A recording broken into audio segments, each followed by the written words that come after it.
Welcome to Madame Raven's. This way to the library. She's been expecting you.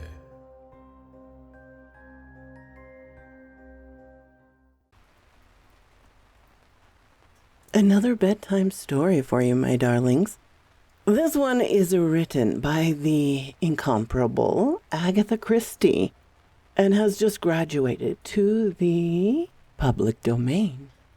I thought some light spring rain and a good Agatha Christie could help you get off to sleep a bit better. The case of the missing will. The problem presented us by Miss Violet Marsh made rather a pleasant change from our usual routine work. Poirot had received a brisk and businesslike note from the lady asking for an appointment, and he had replied, asking her to call upon him at 11 o'clock the following day. She arrived punctually, a tall, handsome young woman, plainly but neatly dressed, with an assured and businesslike manner, clearly a young woman who meant to get on in the world. I'm not a great admirer of the so-called new woman myself, and in spite of her good looks, it was not particularly prepossessed in her favor. "My business is somewhat of an unusual nature, Monsieur Poirot," she began, after she had accepted a chair. "I had better begin at the beginning and tell you the whole story, if you please, mademoiselle.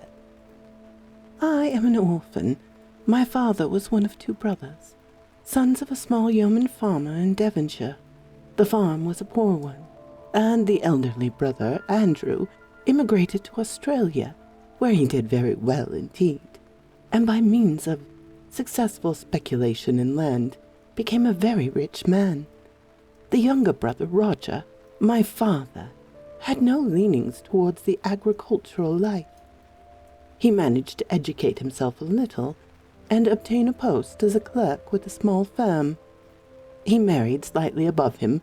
My mother was the daughter of a poor artist. My father died when I was 6 years old. When I was 14, my mother followed him to the grave. My only living relation then was my Uncle Andrew, who had recently returned from Australia and bought a small place.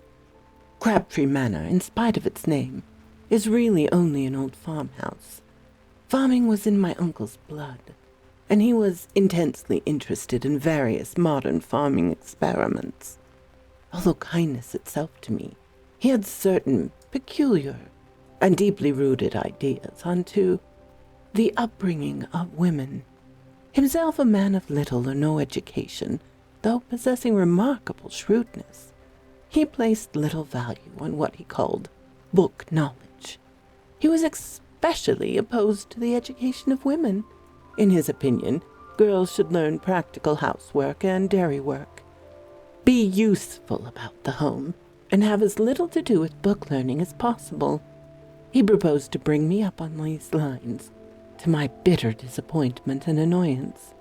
I rebelled, frankly. I knew that I possessed a good brain and had absolutely no talent for domestic duties. My uncle and I had many bitter arguments on the subject, for though much attached to each other, we were both self-willed. I was lucky enough to win a scholarship, and up to a certain point was successful in getting my own way.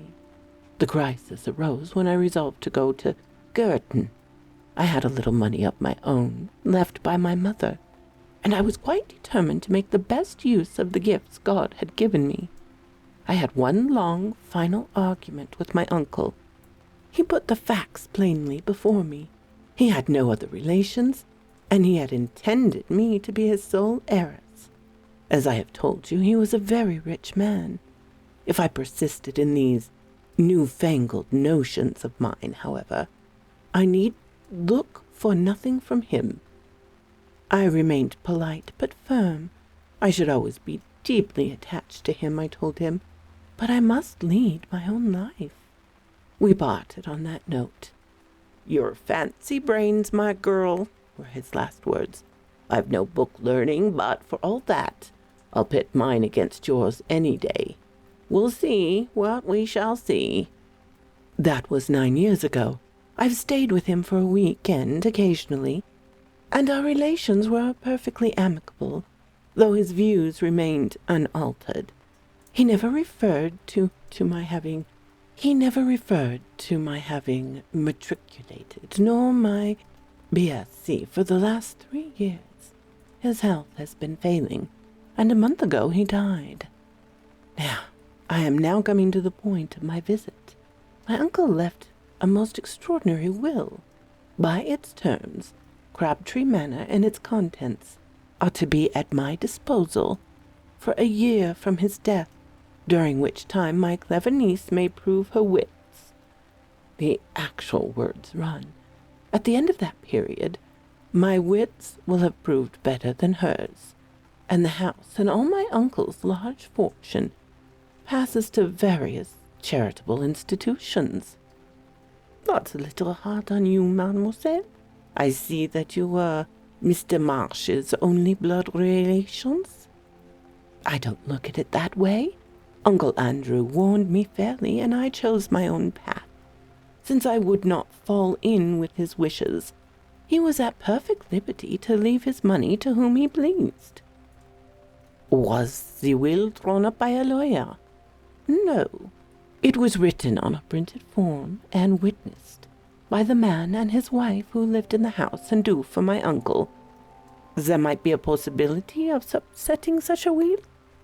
I would not even attempt to do such a thing. You regard it, then, as a sporting challenge on the part of your uncle. That is exactly how I look upon it. It bears an interpretation, certainly, said Poirot thoughtfully. Somewhere in this rambling old manor house, your uncle has concealed either a sum of money in notes or possibly a second will, and has given you a year in which to exercise your ingenuity to find it. Exactly, Monsieur Poirot, and I am paying you the compliment of assuming that your ingenuity will be greater than mine.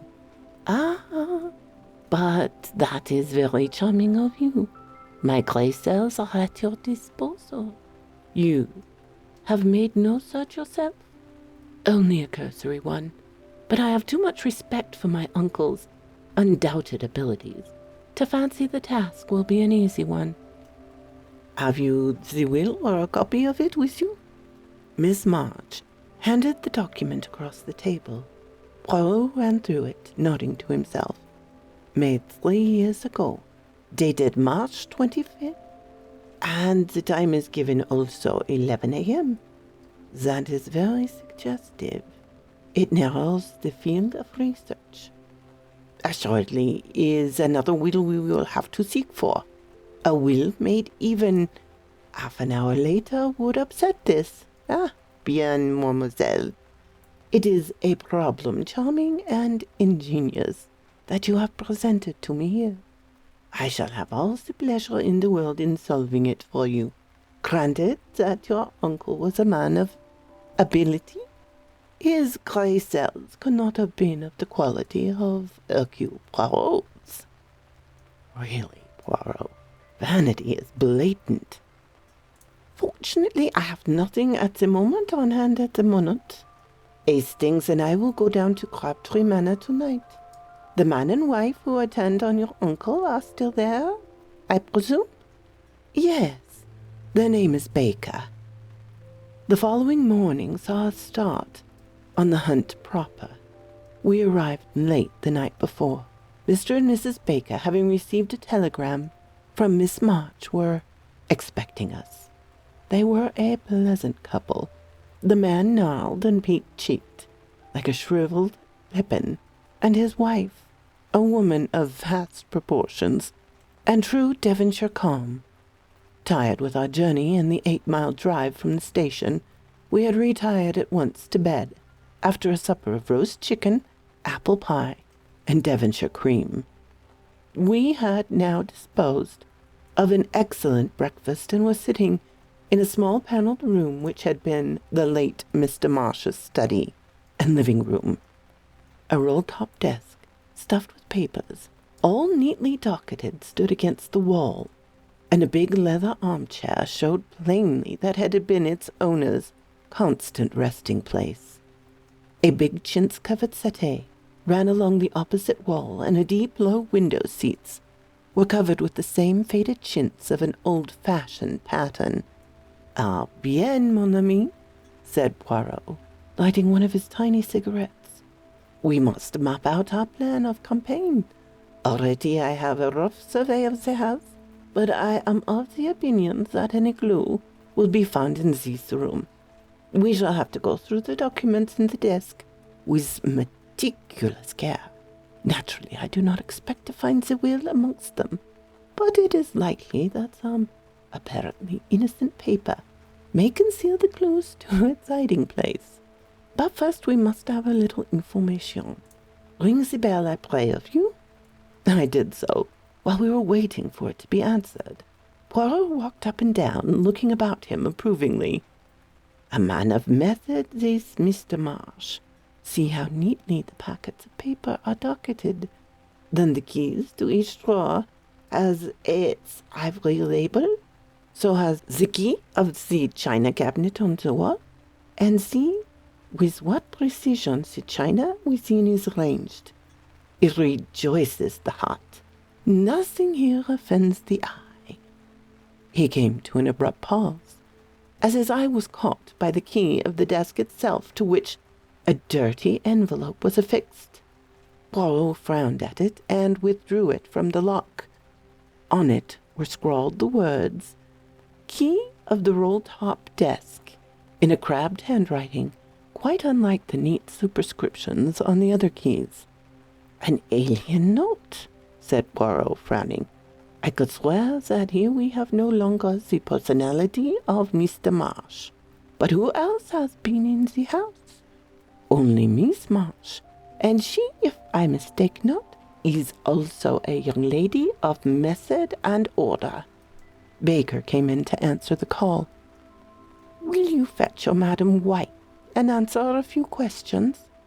Baker departed, and in a few moments returned with Mrs. Baker, wiping her hands on her apron and beaming all over her face.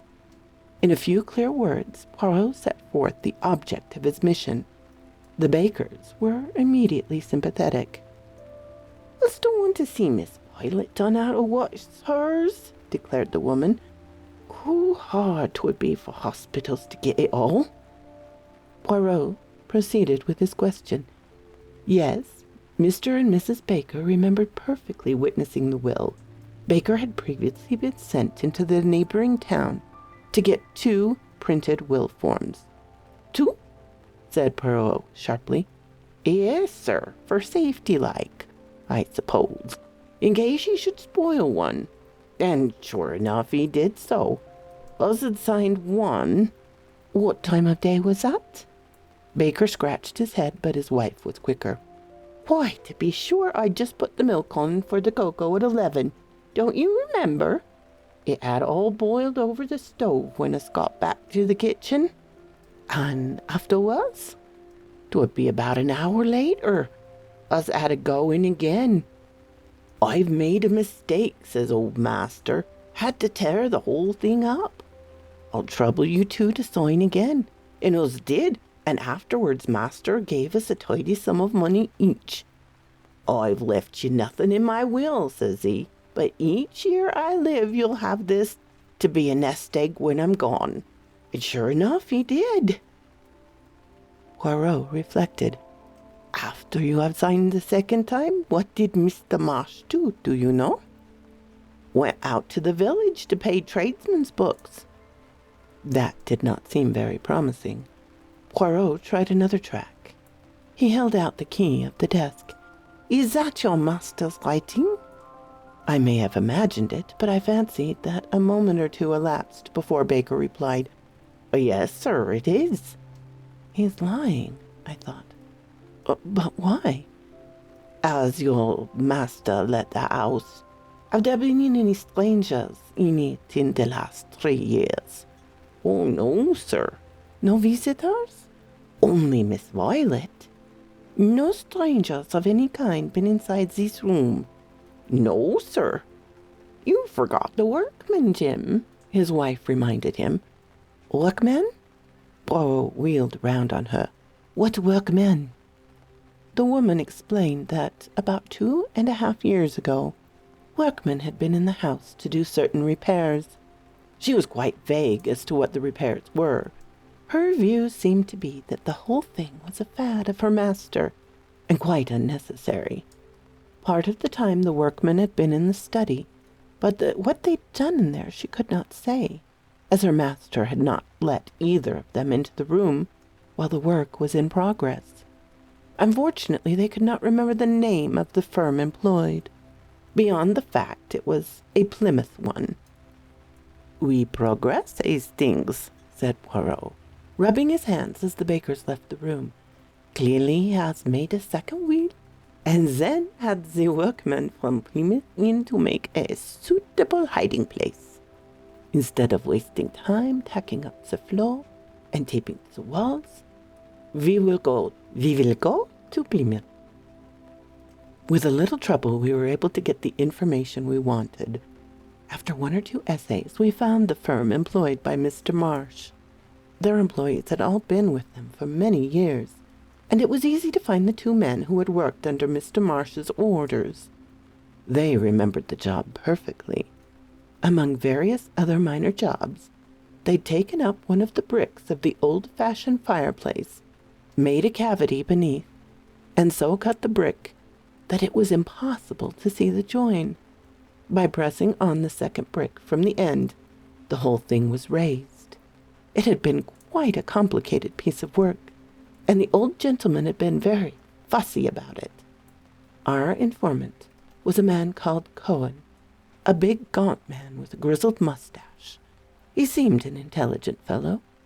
We returned to Crabtree Manor in high spirits, and, locking the study door, proceeded to put our newly acquired knowledge into effect.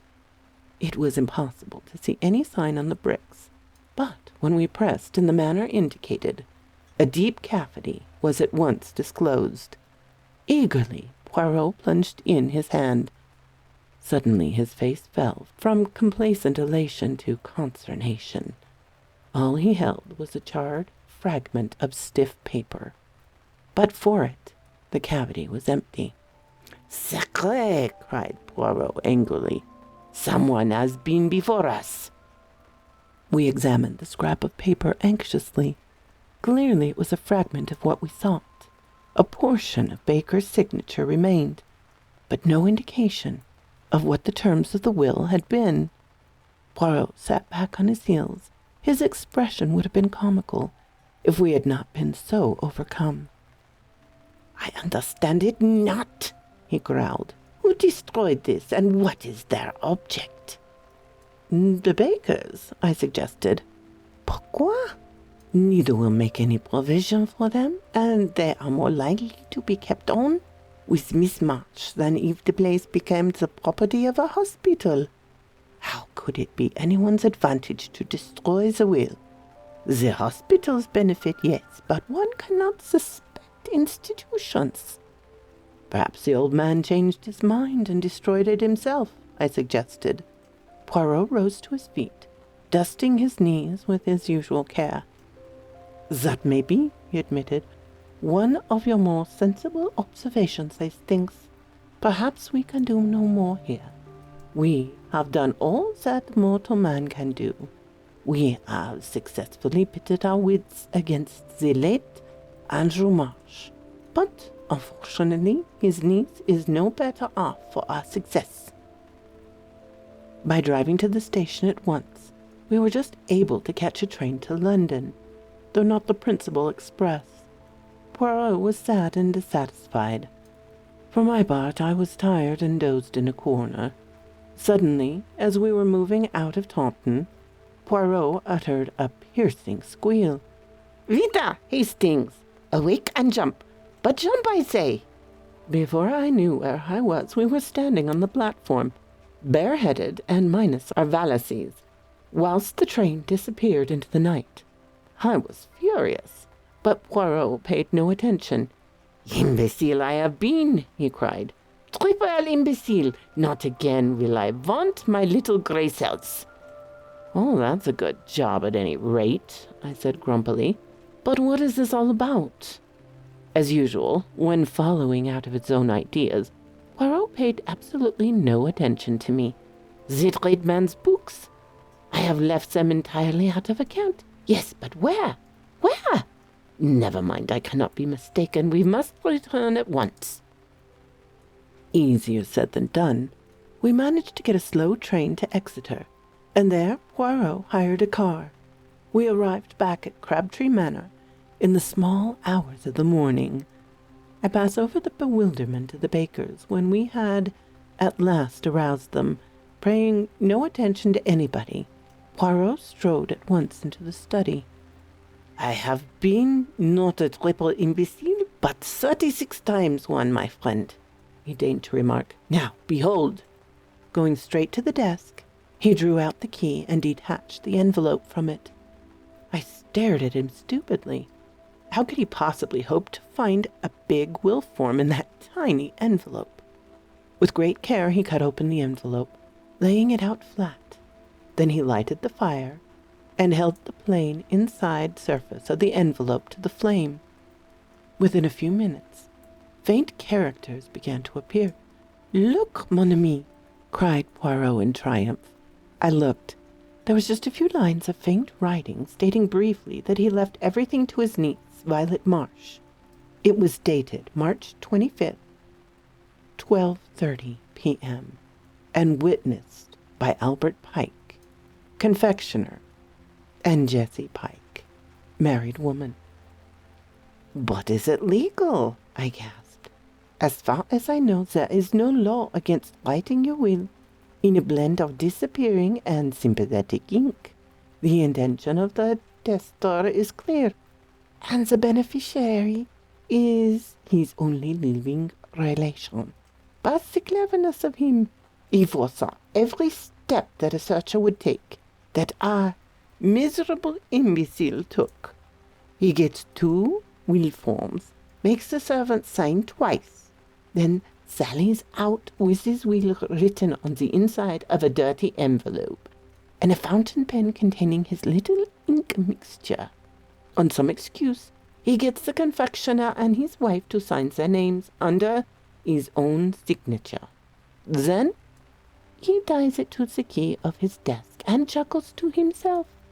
If his niece sees through his little rules, she will have justified her choice of life and elaborate education, and be thoroughly welcome to his money." "She didn't see through it, did she?" I said slowly. "It seems rather unfair. The old man really won. But no, Hastings. It is your wits that go astray.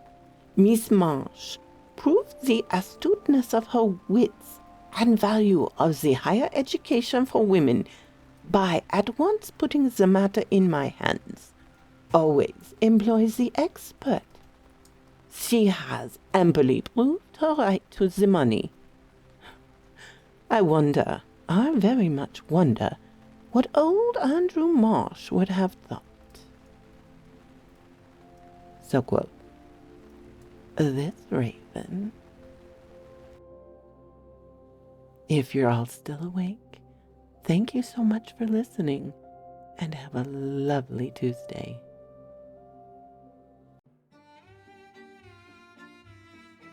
Thank you so kindly for stopping by my chateau, my darlings. It does mean so much to me. Please, if you have not subscribed, as many of you have not, please do so. Give me a like so I know what you would like to hear, and comment. I always love to read your comments. And special thanks to my Patreon and membership supporters. Ciao, darlings.